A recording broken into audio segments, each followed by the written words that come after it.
सरकार के बीच चली आ रही आर पार की लड़ाई थमने का नाम नहीं ले रही है।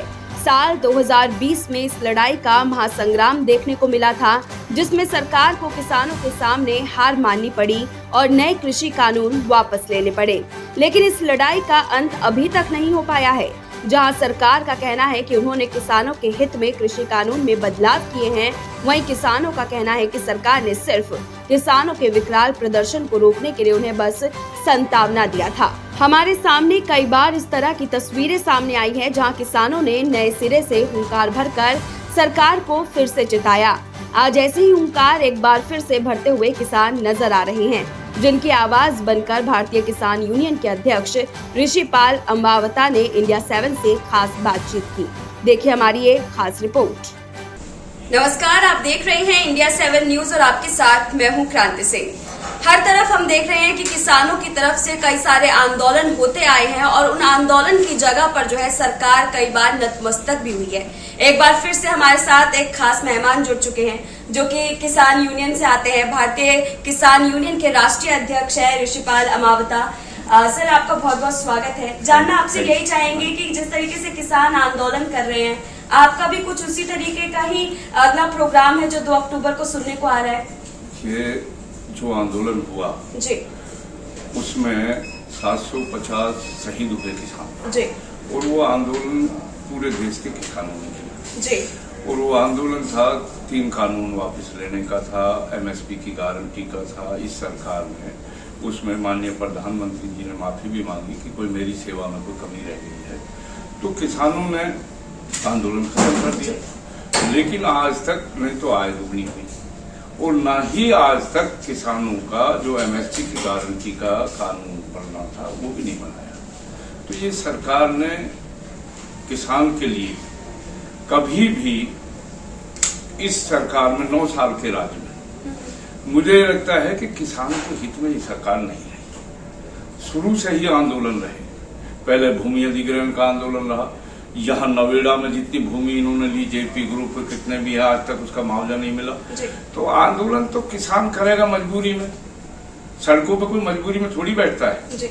और आज यहाँ मैं ये कह रहा हूँ कि हम आज भी ये है, अब तो लाल बहादुर शास्त्री का 2 अक्टूबर का 25 साल से एक हमारा नेता था इस हिंदुस्तान में, उसको आज मैं तो यही कहूंगा कि पहला प्रधानमंत्री था जो ईमानदारी के प्रतीक था। लाल बहादुर शास्त्री जी ने इस देश को जय जवान जय किसान का नारा दिया और हम 25 साल से पूरा देश का किसान 15-20 राज्यों से लोग आते हैं, लाल बहादुर शास्त्री की समाधि पर उनका जन्मदिन मनाते हैं किसान दिवस के रूप में। ये मनाते आ रहे हैं शुरू से। तो ये प्रेरणा भी है, लाल बहादुर शास्त्री के आदर्शों पर चलने की हमारी प्रेरणा भी है। तो ये हमारा रहा और सरकार का रहा ये कि रवैया गलत रहा, किसान के प्रति गलत रहा। यानी कि साफ साफ कह सकते हैं कि जिस तरीके से किसानों का मुद्दा उठता है, उसके बाद सरकार कहती है कि हम नतमस्तक है, हम आपकी बात मान रहे, लेकिन उसके बाद भी कार्रवाई नहीं होती है। सरकार तो देखो एक चीज है, मैं साफ कह रहा हूँ कि किसान के विरोध में सरकार खड़ी होती है और अभी भी इस सरकार ने जितने भी काम किए, आय दुगनी हो गई। 9 साल में आय तो दुगनी नहीं हुई, किसान को मार दिया। और आज भी यही है कि सरकार कहती कुछ है, जुमलेबाजी है। इस सरकार ने 9 साल में सिवा जुमले के और कुछ नहीं किया, जुमलेबाजी की है और ये जुमलेबाजी अब चल रही है।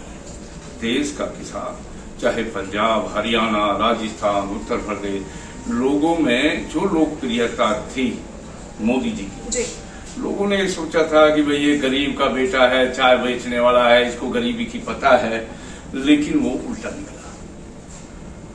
सच्चाई है कि गरीबी जो आदमी आज ये लाल बहादुर शास्त्री और चौधरी चरण सिंह का देश है, जिन लोगों ने इस देश के लिए, किसान के लिए कुर्बानी भी की।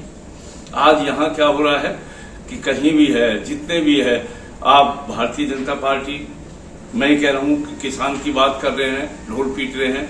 अब चुनाव है, 6 महीने चुनाव में रह गए, तो इनकी लोकप्रियता का पता। आज एक सबसे बड़ा 750 किसान शहीद हुए।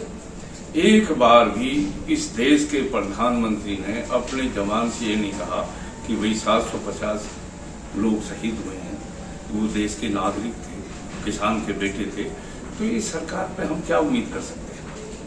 इससे तो हमें कोई उम्मीद नहीं, किसान को कोई उम्मीद नहीं। जी, आपसे ये भी जानना चाहेंगे कि जो आप लोग ये प्रोग्राम कर रहे हैं, जो आप आंदोलन करने वाले हैं, उस आंदोलन का क्या मेन मकसद होगा, और उसके अलावा उसमें किस तरीके से जो है आपने लोगों को जुटाया, कहाँ कहाँ के किसान जो है वो शामिल होंगे? देखिए, जो 2 अक्टूबर का है जी, ये एक देश के दो ऐसे, लाल बहादुर शास्त्री जी और महात्मा गांधी जी का जन्मदिन है जी, और इस 2 अक्टूबर को मैं ये कह रहा हूँ कि जुटाई नहीं, पूरा देश का किसान अपनी आस्था के साथ यहाँ आता है और अपने प्रिय नेता की को श्रद्धांजलि देता है। इसमें हमने ये किया है, तय किया है जी, और किसानों से ही कि भाई जो आज किसान की बात मानेगा, जी, जो हमारी एमएसपी की गारंटी कानून बनाएगा एमएसपी का, और जो किसान का कर्जा माफ करेगा, हम ये नहीं कह रहे संपूर्ण भारत के किसान का कर्जा माफ होना चाहिए। जब पूंजीपतियों का, सरमाएदारों का कर्जा माफ, बैंकों को लूट के भाग गए तो कोई एक्शन नहीं, तो हम ये कहते हैं कि किसान का कर्जा माफ होना चाहिए जी। और ये क्या करते हैं, कर्जे की बात आती है, अभी देखो पूरे देश में क्या हो रहा है, अब जनगणना का मामला आता है। हम ये कह रहे हैं कि आर्थिक आधार पर आप दे दीजिए जी, आरक्षण, छोड़िए जाति आधार को खत्म करिए। जो गरीब है, चाहे वो ब्राह्मण है, चाहे वो कोई भी है, उसको आर्थिक आधार पर मिलना चाहिए जी। लेकिन सरकार ऐसा कुछ नहीं कर रही, ये भी जुमलेबाजी ही निकलेगा। अब हमारा जो इन्होंने किया है आरक्षण का 37%, ये जो महिला का, ये भी एक जुमलेबाजी है, ये भी सही नहीं है। और आज आने वाले समय में हमने तो ये तय किया है कि यहाँ किसान बैठ करके अपने प्रिय नेता लाल बहादुर शास्त्री विजय घाट से विजय पताका फहरा करके ये है कि या तो सरकार मान ले हमारी बात को जी, एमएसपी की गारंटी की घोषणा कर दे, किसान के कर्जे माफी की घोषणा करे और किसान के जो भूमि अधिग्रहण की है उसका 64% मुआवजा जो बाकी है वो दे। जो किसान की जरूरत में आने वाली चीज है उन पर कोई फोकस करे कि भाई किसान का ये मामला है, लेकिन किसान के बगैर ये देश अधूरा है। और आज किसान आ रहा है, 2 अक्टूबर को पूरे देश का किसान यहाँ फैसला करके जाएगा। अगर सरकार नहीं मानेगी तो इंडिया वाले हैं, जब ये गठबंधन बना है, इंडिया गठबंधन है, तो हम ये कह रहे हैं कि वो हमारी बात माने या भाजपा मान ले या जो भी मान लेगा, हम उसकी सपोर्ट कर देंगे। ये है हमारा फैसला, एजेंडा है। यानी कि सीधे तौर पर देखा जाए तो किसानों की तरफ से उन्हीं को सपोर्ट मिलेगा जो जनता के साथ में सही व्यवहार रखेगा और जो कहा है उसकी गारंटी देगा।